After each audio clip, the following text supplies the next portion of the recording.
Thank you. This is the most shade I've had all day. I hope you're all enjoying yourselves because I'm kind of comfortable right here. So they gave me about an hour and a half. So get comfortable. No, it's great to be here at the Soapbox. This is a special state fair. The 250th anniversary of this great country, to be able to reflect on what it means to be a citizen of this country. And one of those main issues is our right to vote, to have our voice heard in our government. And I think we've done an amazing job of doing that in this state. And I hope you share that same opinion. For those of you who don't know who I am, as I said, I'm Paul Pate. It's pretty easy to remember, Pate for state. Get a little plug in there. But my wife and I have raised our children in the Cedar Rapids area, and I am blessed that they all live close by. Most of the time it's a pretty good deal. Once in a while they're calling me saying, "So Dad, what you doing?" And I go, "So what you want?" That's a good old Iowa value of having your family around. But I had the privilege of being very successful in many of the things I've endeavored in because of the people who supported me, whether they were my family or people like yourselves. And it's important that we work hard for what we want. But my parents instilled upon me at a very young age, you have to give back. Public service is very, very important because that's what makes Iowa special. When we talk about Iowa nice, it's because we're giving back. And I've tried to do that in my endeavors. I have an asphalt paving company in Cedar Rapids. My oldest daughter's running that now. She doesn't want me anywhere near it. She said I'll just mess it up, so I stay out of her way. But from the public service side, I was called to service as serving as a state senator and enjoyed that immensely, working with the legislature and the governor on laws that impact Iowans and trying to do what was good, balancing the needs of rural Iowa and urban Iowa. And then I served as a mayor in Cedar Rapids, which is a different game totally in dealing with constituents and what's needed in your communities. But the key part to both of those positions is appreciating and understanding Iowa values, listening to the constituents, doing the best that you can to get them what they might need. And sometimes you can't give them everything they need. Sometimes you have to tell them it won't happen, and that's even harder, just as we have to do when we're raising our children in so many ways. I have served as the president of the Iowa League of Cities. I served as president of the National Association of Secretaries of State, which was a whole other challenge in working with secretaries from other states and sharing best practices. These all are what help make me who I am and give me the knowledge and the experience to do the best I can for Iowa. And Iowans, you get it. You make my job so much easier, and I want to thank you for that. I thank you for the opportunity to serve as your Secretary of State, but it's because of your confidence in our process that we are one of the best states in the country. In fact, over 90% of Iowans, when polled, said that they think we have strong, good elections in this state.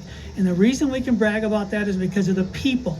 I like to think I do a lot of it, but it's the people who get it done. And we work every day at getting that message out. And when we do our elections in this state, we make sure we have things like voter ID. I worked very, very hard to get us voter ID in this state. I hope someday the Democrats will join us in Congress in getting us voter ID on the national level, but we have that here in our state. We obviously vote with paper ballots, but we also have many other things that we do to protect your integrity of your voting. We have those paper ballots, as I mentioned. We have online voter registration.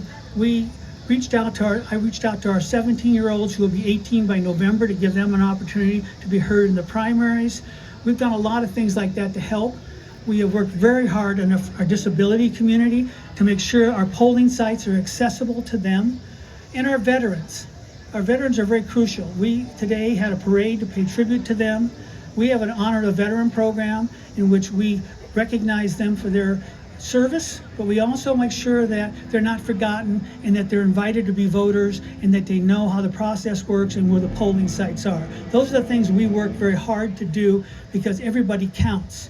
We have one of the best and highest voter registrations and voter turnouts in the country because Iowans get it. You really understand it, you step up and you make it happen. And the good news is, and recently we've been seeing a serious improvement and uptick in our young people who are now voting in Iowa. In fact, they have a pretty good voter turnout now. Now, not as high as I'd like, but significantly better. And if you look at the numbers since I took office, our voter registration numbers are up from when I started in this office. Our voter participation numbers are up from when I started in office. I point this out to you because part of my job, and a big part of it, is dispelling misinformation, disinformation that's being put out there. We have foreign actors who do this, trying to cause us to lose confidence in our elections, and we can't let them do that.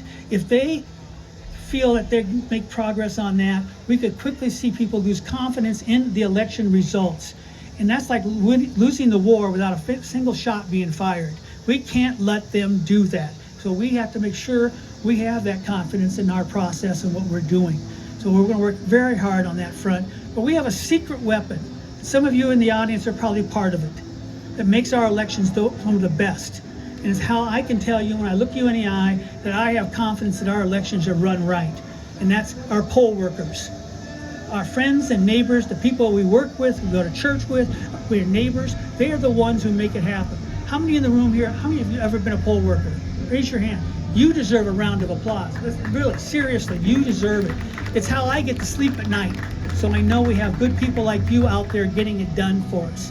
One of the things I implemented is a standardized poll worker training program. So all 99 county poll workers are getting the same extensive training so that if something comes up, I know you were prepared for it. That's part of what we work on every single day.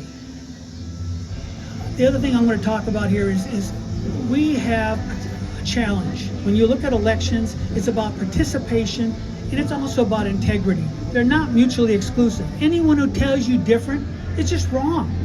Because if we don't have integrity, people won't participate.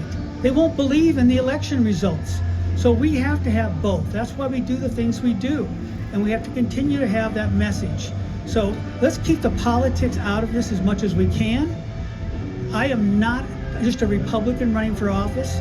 When I look at my job as Secretary of State, I'm the referee.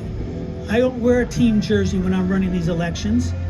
I'm out there to make sure the rules are followed, the laws are followed. I don't write the laws. I have a place at the table when the governor and the legislature are talking about these things, but I'm not the one that writes them.